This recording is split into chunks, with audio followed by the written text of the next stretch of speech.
할렐루야. 아침 묵상 시작합니다. 함께 기도합니다. 참 좋으신 하나님, 오늘 이 말씀이 우리 삶에 해석되게 하여 주시고 어떠한 선택의 과정이 있을지라도 하나님 말씀을 중심 잡아 살아갈 수 있도록 인도하여 주시옵소서. 모든 말씀 예수님 이름으로 기도드립니다. 아멘. 나는 전능하신 아버지 하나님, 천지의 창조주를 믿습니다. 나는 그의 유일하신 아들 우리 주 예수 그리스도를 믿습니다.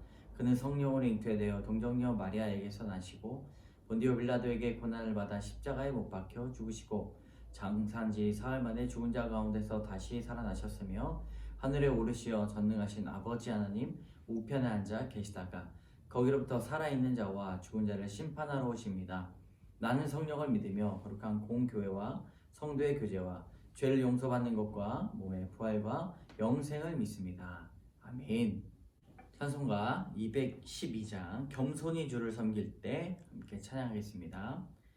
겸손히 주를 섬길 때 괴로운 일이 많으나 구주여 내게 임주사 잘 감당하게 하소서.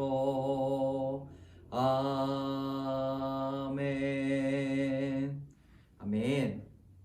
오늘 우리에게 주시는 하나님의 말씀 출애굽기 31장 1절에서 18절까지의 말씀입니다. 출애굽기 31장 1절에서 18절까지의 말씀 같이 읽습니다.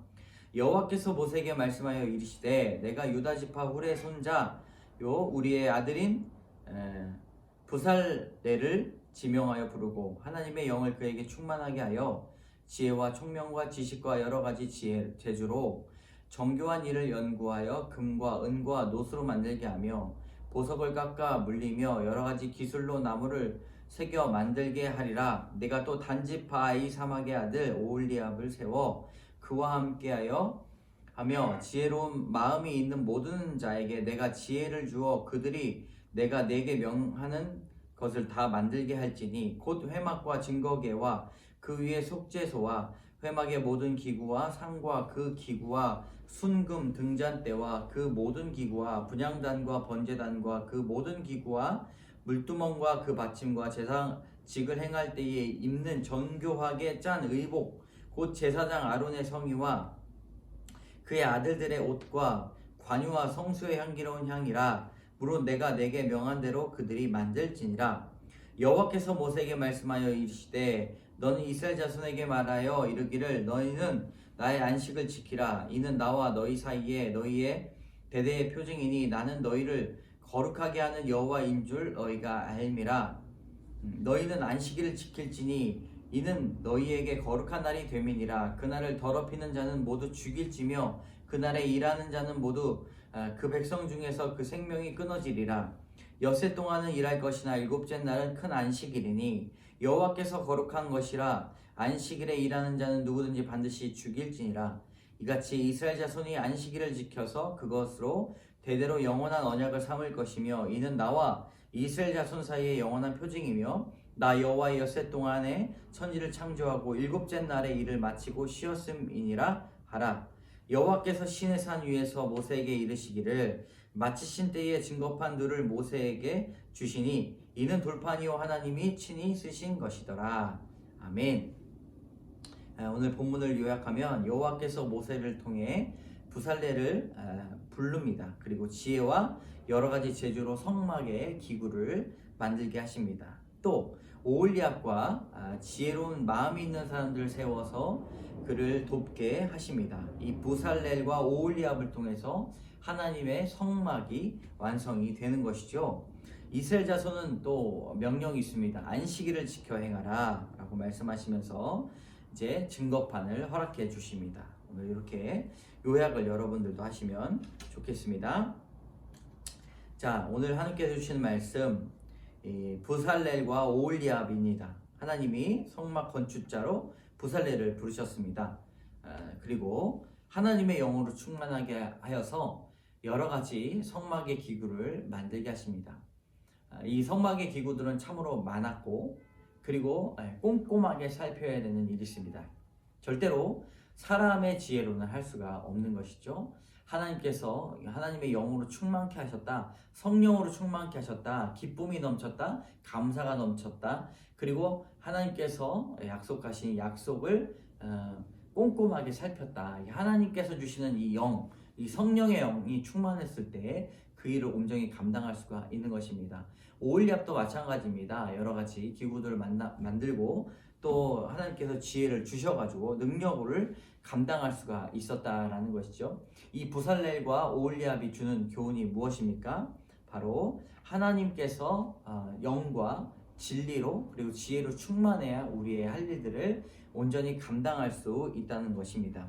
여러분, 오늘 하루 종일 우리에게 주시는 일들이 매일같이 반복되고 경험적으로 아주 익숙하더라도 하나님께서 주시는 그 성령의 충만함으로 일하시는 여러분들 되시기를 바랍니다.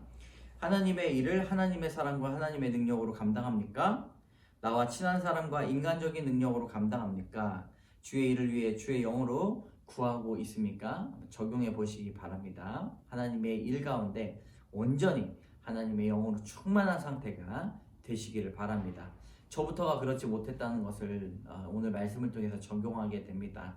주일 말씀을 위하여서 하루에 정해진 시간만큼 기도하고 말씀으로 준비해야겠다 이렇게 생각을 다시 한번 하게 됩니다. 하나님의 영으로 충만케 해달라고 기도해야겠습니다. 자, 두 번째 이 증거판이죠. 하나님은 택하신 백성뿐만 아니라 온 우주를 다스리시는 왕으로 우리에게 지켜야 할 십계명을 주십니다. 십계명을 손수 쓰셔서 우리에게 주십니다.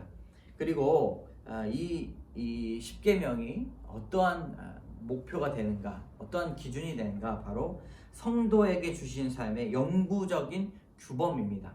하나님을 섬기고 또 이웃을 섬기고 또 그 안에 부모를 섬기고 자녀를 사랑하고 하는 그 하나님의 영구적인 규범이 바로 십계명입니다.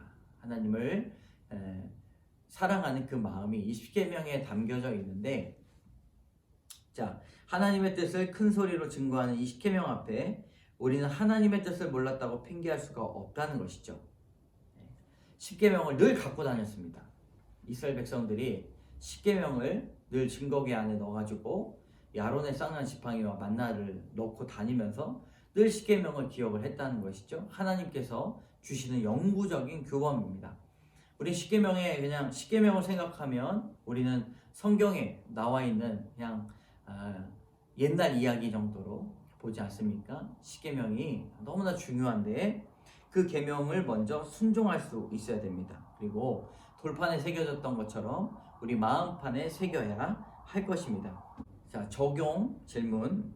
주님이 내 마음판 위에 친히 써주신 말씀이 있습니까? 하나님의 뜻을 구하는 나에게 십계명은 무엇을 말하고 있습니까?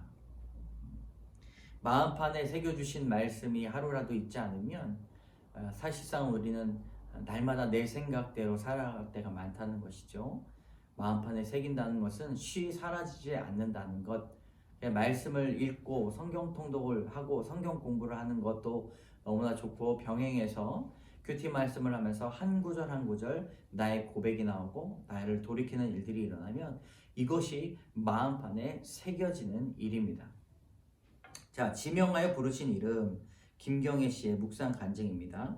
교회 뜰만 잠깐 밟고 다니는 저는 남편과 별거하는 사건으로 하나님을 다시 만나게 되었습니다. 그리고 하나님이 성막 건축자로 부살렐을 지명하여 부르신 것처럼 저희 가정의 구원을 위해 저를 먼저 불러주셨습니다. 사람에게 관심도 없고 눈치도 없는 저를 하나님은 공동체 안에서 말씀으로 양육하게 하시니 남편과 재결합하는 은혜를 주셨습니다. 그러다 남편이 직장 문제로 고민하고 있을 때 하나님은 저희 부부가 아이들을 가르치던 경험을 살려 집 근처에서 학원을 운영할 수 있도록 때에 맞게 기회를 주셨습니다. 시작하기 전부터 공동체에게 물어보고 개원 예배도 드렸지만 저희는 하루가 멀다고 다퉜습니다.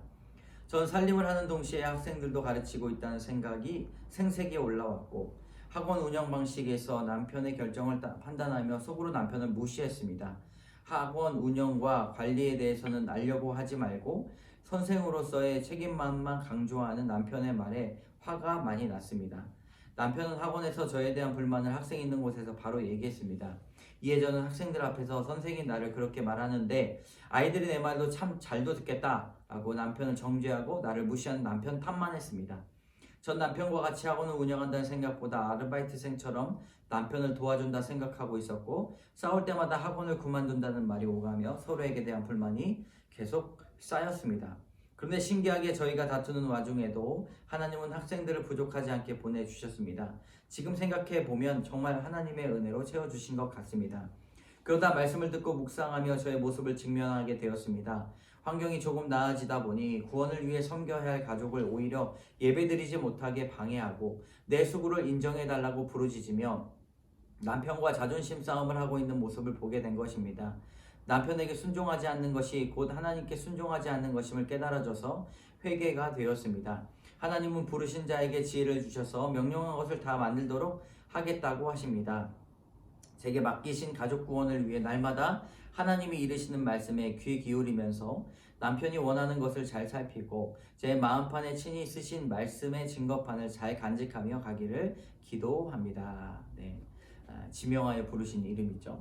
우리가 어떤 일을 위하여서 부르심을 받았습니까? 부살레와 오홀리압은 하나님의 성막을 만드는 일이죠. 우리도 하나님의 성전 그리고 가정을 위하여서 부르심을 받은 사람들입니다. 오늘도 가정을 위해 우리가 손으로 발로 가는 그리고 순종하는 적용이 무엇이 있을까? 이분처럼 우리가 적용해 봤으면 좋겠습니다. 학원에 30분 일찍 출근하며 교재 준비를 하겠습니다. 매일 아침 큐티한 후에 아들이 주일을 거룩하게 지킬 수 있도록 기도하겠습니다. 네, 함께 오늘도 말씀에 능력을 달라고 기도하겠습니다. 하나님, 큐티의 말씀이 오늘 하나님의 말씀이 우리의 삶의 방향이 되게 하여 주시고 부살레과 오홀리압이 하나님의 거룩한 일 가운데 쓰임 받았던 것처럼 하나님, 우리도 하나님 일에 쓰임 받게 하여 주시옵소서. 하나님 일 아니라 사람의 일에도 집중하고 준비하고 여러 가지 것들로 힘쓰는데 하나님의 일에 우리가 집중하지 못하였고 힘쓰지 못했던 것들 주님 용서하여 주시옵소서. 회개하오니 오늘도 주 앞에 엎드리게 하여 주시옵소서. 모든 말씀 예수님 이름으로 기도드립니다. 아멘. 계속해서 기도하시기 바랍니다.